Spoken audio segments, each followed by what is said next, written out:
No matter what anybody tells you, USC is still Tailback U, and USC can still recruit running backs from all over the country.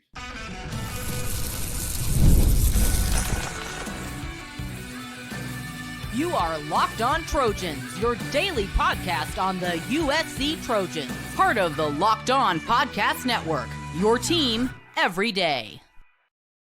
Fight on, everyone. I'm your host, Mark Holkin, and thank you for making Locked On USC part of the Locked On Network your first listen every day. Whether you're watching the show on YouTube, wherever you're going to download the podcast, all these shows are always free, and I always appreciate your support. Today's episode is brought to you by Game Time.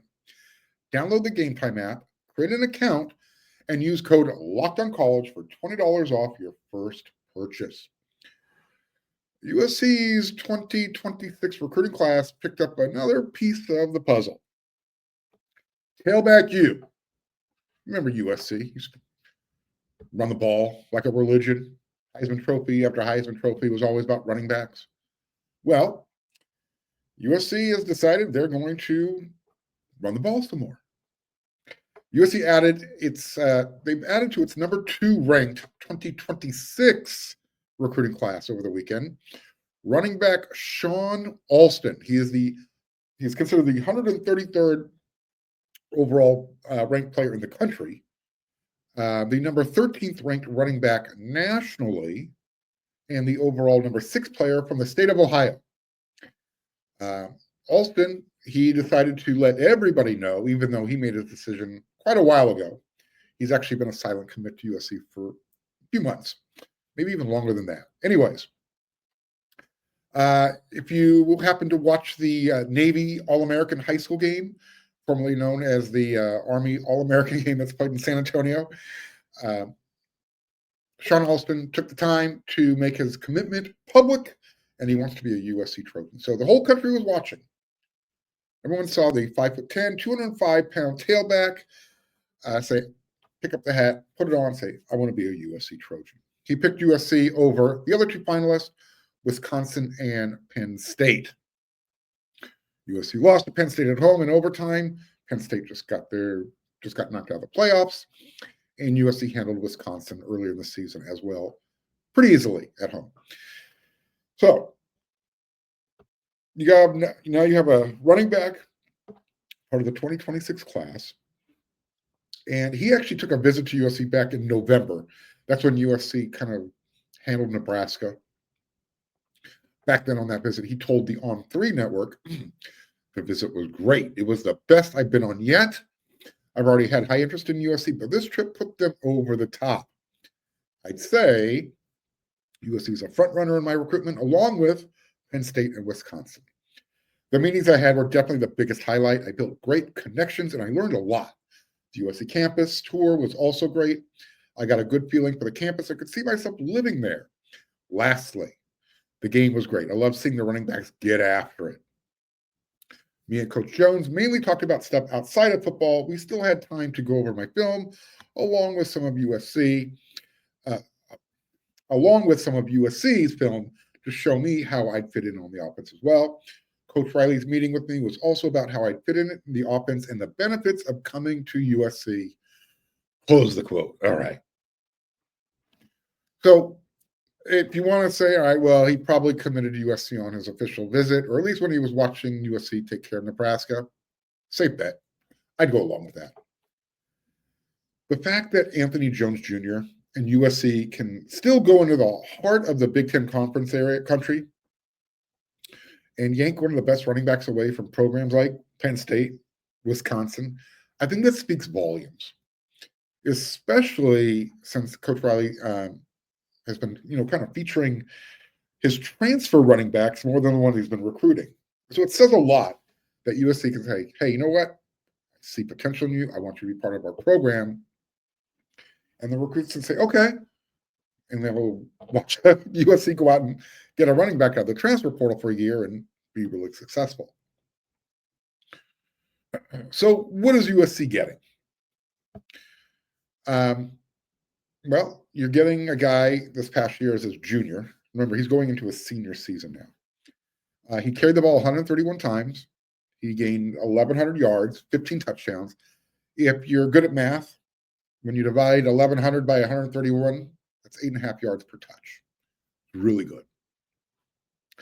And if you're wondering if he can catch the ball, he can. He caught 14 passes for 184 yards. That's 13 yards per attempt. And he caught 1 touchdown as well. I watched some of his film.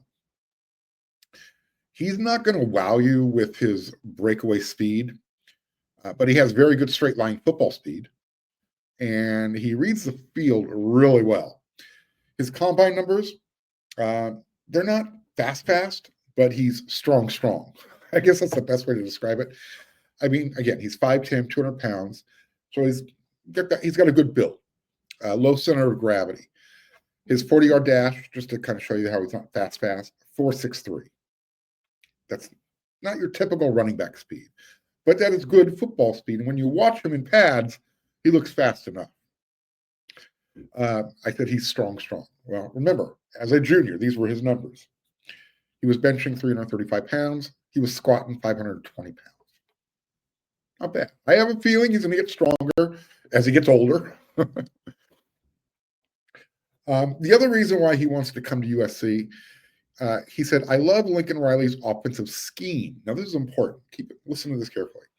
There's not too much air raid passing, but it also not too heavy on the run.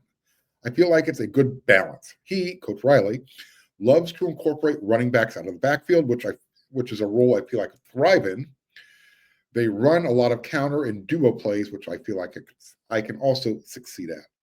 Also, the tradition is great there. You can't imagine USC without its tradition.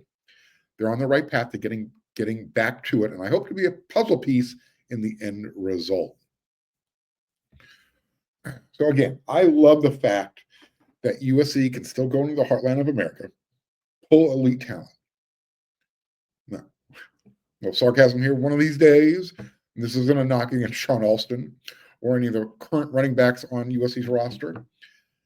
Great if someone from the local school said, hey, you know what? I want to stay home. I want to respect USC tradition. I want to be part of Tailback U again. One of these days we'll get there, right? As I mentioned. So Shahn Alston, he is now a member of the 2026 recruiting class. USC's not done with 2025 yet, but they've got a lot of momentum working for 2026. And with Alston's addition, they now have the second-ranked class nationally. Pretty good. In that class, you got 8 commits. You have linebacker, defensive end, Xavier Griffin out of the state of Georgia. You have cornerbacks, RJ Sermons, Legacy, Brandon Lockhart. You have the running back I just talked about, Shahn Alston. Another defensive end, Braden Jones. He's from Chicago. Wide receiver, Jamiron Tron Baker, who is actually transferring from Los Alamitos High School. He's going to Sierra Canyon. You have 2 athletes, Joshua Holland from St. John Bosco, and the other athlete, he's probably going to be playing cornerback for USC, I think, in the long run. Madden Reardon, Sierra Canyon. So who's next? All right. I'd say let's hire a linebacker coach. But if you listen, you watch this show, I've only been saying that now for weeks, right? I'm saying it's been taking a long time. Any day now. They should name somebody. Or they should name somebody because there's no reason not to name somebody, especially if this coach is coming from the NFL.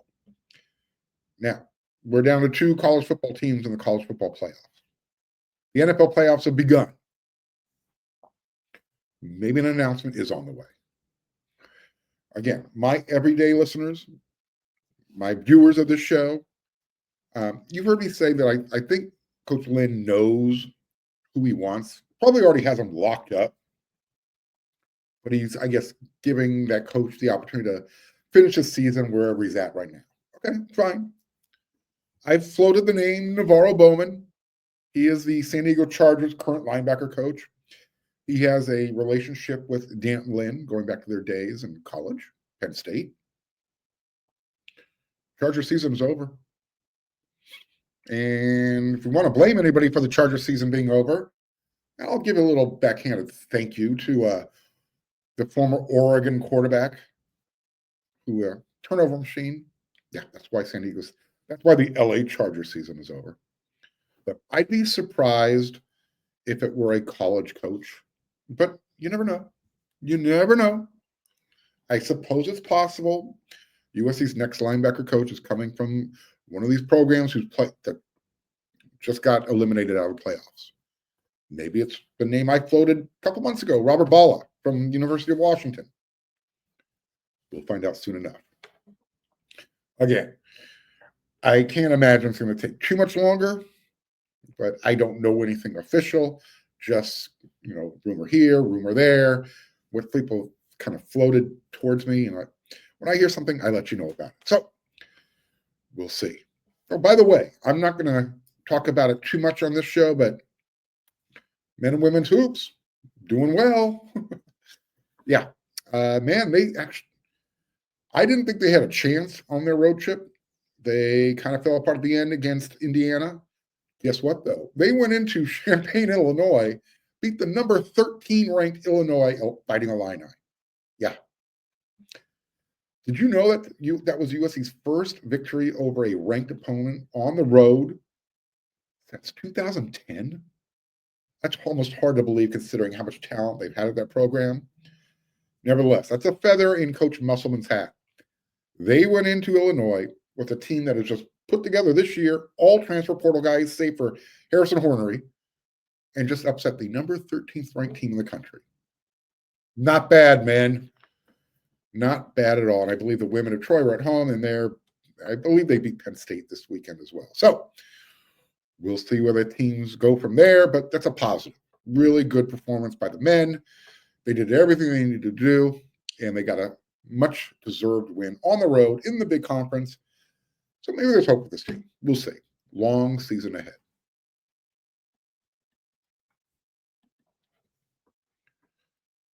This is a message from our sponsor, Intuit TurboTax. Are you tired of the endless waiting, wandering, worrying about your taxes? Well, that's a thing of the past. You see, taxes don't need to be complicated or stressful. TurboTax is here to change the game by matching with a TurboTax expert who can get to work on your return literally right away. No more waiting for answers. No more wondering if you're missing out on your deductions, whether you've got one form or 20 forms. TurboTax experts give your taxes their undivided attention while you get real-time updates on their progress so you can focus on what really matters. You won't have to lift a finger, but you'll get the peace of mind knowing that your taxes are being handled by the professionals. Ready for stress-free taxes and the most money back guaranteed? Head over to turbotax.com today and get matched with your expert.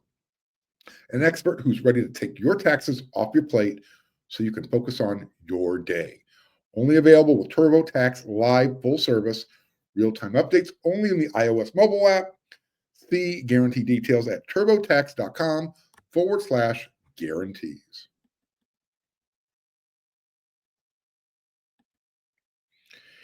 Despite having 4 running backs already on the roster that Coach Lincoln Riley recruited, let me remind everybody, you've got Amari and Peterson, you've got Brian Jackson, you've got Harry Dalton, and Riley Wormley. Those last two, those guys are on their way. They're members of the 2025 recruiting class. So you had 2 guys returning that USC recruited. Those are the guys who played in the Las Vegas Bowl, Brian Jackson, Amari, and Peterson. So you had 4 coming in to the 2025 season. That did not stop Coach Riley and Coach Jones from adding 2 more from the transfer portal. One of them, a JC transfer, Waymon Jordan. The other one, Eli Sanders, a 1,000-yard rusher from the University of New Mexico. So if you're using your fingers, you're going 1, 2, 3. That's 6. Yeah, that's a lot for USC. It's a lot for Lincoln Riley. You're probably saying, I highly doubt that USC is going to have 6 running backs on their roster when fall camp opens. I agree. I anticipate someone, at least one, will be looking for a better opportunity. Hopefully just one. Hopefully none. Look, if one leaves, that's fine. 5 is just an easier number to manage. And look, and for being pragmatic about this whole thing, the true freshmen, they got to prove that they can do that whole blocky thing before they get to carry that rocky thing. Yeah, whole Travis Dye, no blocky, no rocky. That still holds true for running backs. I don't care what era, who the coach is. If you do not know how to pass protect, you do not know how to carry the football yet. Period. You just don't. Now, with that said, remember last spring when Coach Riley said, I do think we're going to have the ability right now to move people off the ball more than we've had in the first 2 years. We got a little bit more mass, a little bit more girth with us this season. We're starting to look more like an offensive line at USC ought to look like. I think that's very exciting. All right. Well, when the season was over, USC finally had its first 1,000-yard rusher since 2017 when Ronald Jones did it, the Texas Tesla. Last year, Woody Marks had 1,100 yards, and that was going into the last game of the season against Notre Dame. And he was probably on his way to another 100-yard gain. He had six carries for 33 yards, and then he suffered that concussion. He didn't return to the game. So again, he was getting over 5 yards per touch. And let's not forget, Woody also had 320 receiving yards last year. That's a really nice balance if you're a running back. I read you the quote from Alston in the first segment. I love Lincoln Riley's offensive scheme. There's not too much air raid passing, but also not too heavy on the run. I feel like it's a good balance, yada, yada, yada. If you watch and listen to this show regularly, which most of you do, if you aren't an everyday viewer, watcher of this show on YouTube, right there's a red subscribe button. Do me a favor, click it, smash that thumbs up button. Both of those are going to help the show tremendously. And I don't want you to miss another episode, so click that bell notification button. But if you are a regular viewer of the show, then you already know how I feel about Coach Riley and the way he uses the run game. Getting back to that quote from Shahn Alston, there's not too much air raid, but ... My biggest issue with Coach Riley's play calling, as far as incorporating the run game, it has more to do with the red zone. And it also has more to do with when USC has the leads late in the game on the scoreboard in the fourth quarter, how to, clock management, that type of stuff. Anyways, I'm wondering now, with 6 running backs in the room and a room full of tight ends, is Coach Riley getting ready to make an offensive transition? Is he getting to become more? Is he looking to maybe incorporate more of a Pete Carroll offense? Longtime Trojan fans, you know exactly what I'm talking about when I say that. I don't think Coach Riley will ever give up his pass-first mentality. And look, when you have guys like Jacoby Lane and Mekhi Lemon running around for you, you probably should get them the ball as frequently as possible. However, let me raise this point. Is it a coincidence that Coach Riley allowed 2 of his best wide receiver recruits, Zachariah Branch, Deuce Robinson, just to kind of, hey, say bye, good luck wherever you want to go. We're stacking running backs. Is that a coincidence? Is he lightening the load in the wide receiver room for a reason? Is 2025 going to be the year of Tailback U 2.0? Is the running game going to be used to open up the passing game for Jaden Mayava? I'll take it one step further. What if Husson Longstreet wins the job? Is this Coach Riley kind of hedging his bet, so to speak? Helping the true freshman quarterbacks? And hey, you know what? I got your back. I got 6 running backs who got your back. I'm just throwing it out there for conversation. Less wide receivers, more running backs, tight ends. Are we leading into the run game going forward? Spring camp is going to, I guess, figure this whole thing out, especially the offensive line. That will answer our question. The only sure thing we know about the offensive line right now, Elijah Page, Alani Noah. That's it. 2 out of 5 are known quantities. You've got a good idea about who is on USC's roster that you can plug in and play. You saw a little bit of a sample size in the Las Vegas Bowl, talking about Justin Tawanu, Killian O'Connor, Tobias Raymond. Are you ready to roll with those guys in 2025? So you've got the 2 known quantities, Elijah Page, Alani Noah. They've played a full season or 2. You know what you're getting from those guys. So far during the offseason, USC has used the transfer portal. They brought in General Reed from Syracuse, center, and DJ Wingfield, interior offensive lineman, who also can play tackle. Are those guys, are they going to be the guys? Are they going to fill in those slots, specifically left guard and center? Right now, most believe Tobias Raymond has the right tackle spot to lose. I was looking at Reed's and Wingfield's Pro Football Focus grades, their pass blocking grade, their running grades. So Reed's 68.3 pass blocking grade would have been number 2 for the Trojans. In fact, just a tick behind Jonah Monheim, who was at 68.8. And then Reed's run blocking grade of 63.2 would have been number 5, ahead of Noah at 62.2, but behind all the other USC starters.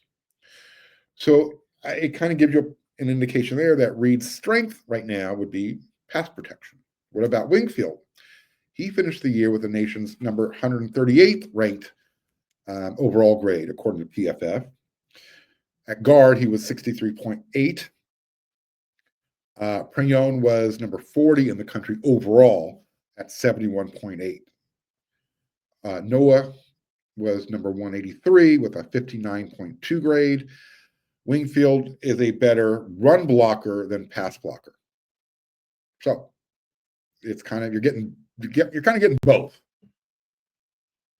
USC needs more depth, experience in that offensive line. And I think they're going to be tough enough. I'm not worried about their toughness, but they're preparing for the Big Ten season number 2. Does USC have everything they need on the offensive line? Probably not. But it's much easier to run block and to learn how to run block than it is to pass protect, especially in the Lincoln Riley system, where you need to be very athletic. You need to be able to move your feet, get out and pull, especially if you're playing interior offensive line in Riley's scheme. Pardon me. So what I'm hoping is that, Coach Riley kind of learned a little bit that what it takes to play in the big conference, especially with these new clock rules. Remember, time is your friend. And especially if you know how to manipulate the clock to your advantage. A strong run game will do that. I'm not asking Lincoln Riley to turn into Woody Hayes, but I'd take Pete Carroll's offense. That's what Norm Chow called it when Pete asked for better balance. Back then, it was simple. It wasn't buying into a Big Ten philosophy or the SEC philosophy. It was simply this. USC's offense had great running backs, great quarterbacks, great wide receivers. They were playing behind better than average offensive lines. Is USC there yet? And then when you had that type of mix, again, it wasn't a Big Ten philosophy or an SEC philosophy. It was USC just saying, you know what? Let's go into Columbus, Ohio, and leave with a victory. Let's go into Fayetteville, Arkansas, and drop 50 points on the Razorbacks. Let's go down to the plains of Auburn and drop a 23-0 shutout. Go to the cornfields of Nebraska, South Bend. A win is a win is a win. And USC was doing it their way. Look, Coach Riley isn't stupid. He might be stubborn, but he's not dumb. 2025, I think, is going to have a new look offensive line. We all agree on that. It has a quarterback position that needs to improve. You have fewer elite wide receivers that need to be rotated in the game and that need to be fed. Another sign. Again, the signs say running backs, tight ends are going to play a bigger role in 2025. Just have that feeling. Is Coach Riley, is he turned the page? Is he taking that next step?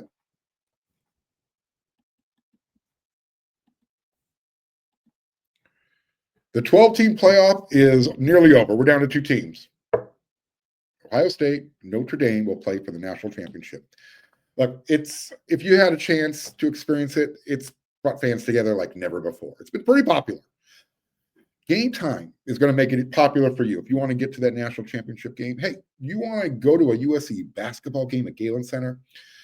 Game Time has a new feature called Game Time Picks that makes getting tickets to events even easier. It filters out all the fluff to show you only incredible deals on great seats, so you're not going to waste your time searching through thousands of tickets. Again, USC's season might be over. Get out to Galen Center. Go check out the men. Go check out the women, the nationally ranked women.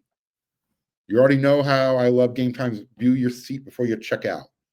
I love the Game Time guarantee. If you find a ticket in the same section row for less, they're going to give you 110% of the difference. Take the guesswork out of buying tickets with Game Time. Download the Game Time app, create an account, and use the code LOCKEDONCollege for $20 off your first purchase. Terms apply. Again, create an account, redeem code LOCKEDON, college, COLLEGE for $20 off. Download Game Time today. Last minute tickets, lowest price guaranteed.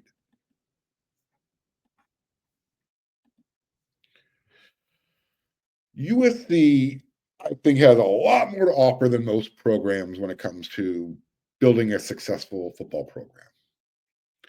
The Trojans have history, tradition, and when they have the right coach, they have the right necessary financial resources, nobody should be able to compete with USC.